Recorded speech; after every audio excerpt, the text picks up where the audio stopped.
ఆంధ్రప్రదేశ్లో గ్రామ వార్డు సచివాలయ ఉద్యోగులకు ప్రభుత్వం షాక్ ఇవ్వబోతోంది. మాజీ ముఖ్యమంత్రి వైఎస్ జగన్ హయాంలో ఏర్పాటు చేసిన సచివాలయాల విషయంలో ఓ కీలక మార్పుకు రంగం సిద్ధం చేస్తోంది. పలు డిమాండ్లతో ఇప్పటికే ఆందోళన బాట పట్టిన ఉద్యోగులను ప్రభుత్వం తన దారిలోకి తెచ్చుకునే పనిలో నిమగ్నమైంది. దీనికోసం చంద్రబాబు తనదైన శైలిలో ప్రణాళికలు సిద్ధం చేస్తున్నట్లుగా తెలుస్తోంది.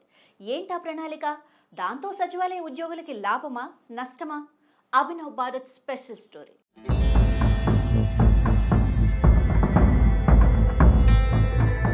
ఏపీలో గ్రామ వార్డు సచివాలయ వ్యవస్థ దిగ్విజయంగా సాగుతోంది.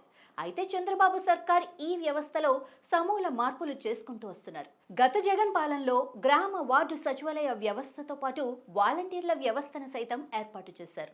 అయితే గత ఏడాది కూటమి సర్కార్ అధికారంలోకి రాగానే వాలంటీర్ల వ్యవస్థను అధికారికంగానే పక్కన పెట్టేశారు. ప్రస్తుతం సచివాలయ ఉద్యోగుల విషయంలో కూడా మరో కీలక నిర్ణయం దిశగా కూటమి నేతలు పావులు కదుపుతున్నారు. గతంలో వాలంటీర్లు సంక్షేమ పథకాలను లబ్ధిదారులకు ఇంటింటికి వెళ్లి అందించేవారు.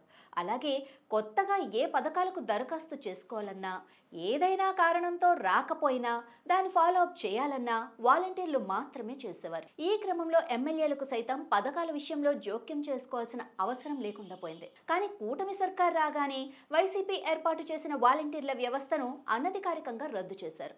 అంతటితో ఆగకుండా వీరు పంపిణీ చేసిన పెన్షన్లను సచివాలయ ఉద్యోగులతో పంపిణీ చేస్తున్నారు. గతంలో వాలంటీర్లు చేసిన అనేక రకాల పనుల్ని సచివాలయ ఉద్యోగులకు అప్పగిస్తూ వస్తున్నారు. ఇదంతా అనధికారికంగా జరుగుతున్నా మొదట్లో సచివాలయ ఉద్యోగులు సర్దుకుపోయినప్పటికీ కొద్ది రోజులుగా తమ వ్యతిరేకత బహిరంగంగానే తెలియజేస్తున్నారు. తమ విధుల్లో భాగం కాని వాలంటీర్ల విధులను తమకు అప్పగించడంపై సచివాలయ ఉద్యోగులు అసంతృప్తి వ్యక్తం చేస్తున్నారు.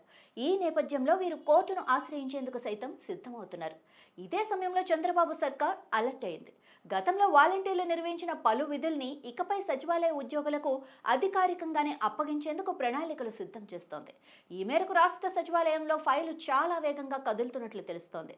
వాలంటీర్ల విధుల్ని సచివాలయ ఉద్యోగులే నిర్వహించాలని అధికారికంగా జీవో జారీ చేస్తే ఇక సచివాలయ ఉద్యోగులు కోర్టుల్ని ఆశ్రయించే అవకాశం ఉండదని ప్రభుత్వం అంచనా వేస్తోంది.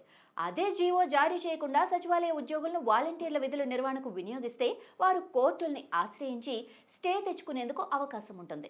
అప్పుడు ప్రభుత్వానికి ఇబ్బందులు తప్పవు. అందుకే ప్రభుత్వం వ్యూహాత్మకంగా పావులు కదుపుతున్నట్లు తెలుస్తోంది. సచివాలయ ఉద్యోగులకు ఏ మాత్రం అవకాశం ఇవ్వకుండా వారి కార్యకలాపాల విషయమై నిర్ణయాత్మక అడుగు వేస్తోంది ప్రభుత్వం. వారు నిర్వహించాల్సిన విధులు నిర్దేశిస్తూ ప్రత్యేక జీవో తీసుకొచ్చేందుకు సన్నద్ధమవుతోంది. అదే జరిగితే ఇప్పటికే నిరసనలకు దిగుతున్న సచివాలయ ఉద్యోగులు మరింతగా భగ్గుమనే అవకాశం ఉంది. అయితే ముఖ్యమంత్రి చంద్రబాబు మొదటి నుంచి సచివాలయ వ్యవస్థ పట్ల కొంత అనాసక్తి కనబరుస్తూ వస్తున్నారన్న విమర్శ కూడా ఉంది. ఇప్పటికే విధుల విషయంలో అసంతృప్తిగా ఉన్న సచివాలయ ఉద్యోగులను తన దారిలోకి తెచ్చుకునేందుకు సీఎం చంద్రబాబు తన రాజకీయ అనుభవానికి మరింత పదును పెడుతున్నారు. మరి సచివాలయ ఎంప్లాయీస్ ఎలా స్పందిస్తారో వేచి చూడాల్సింది.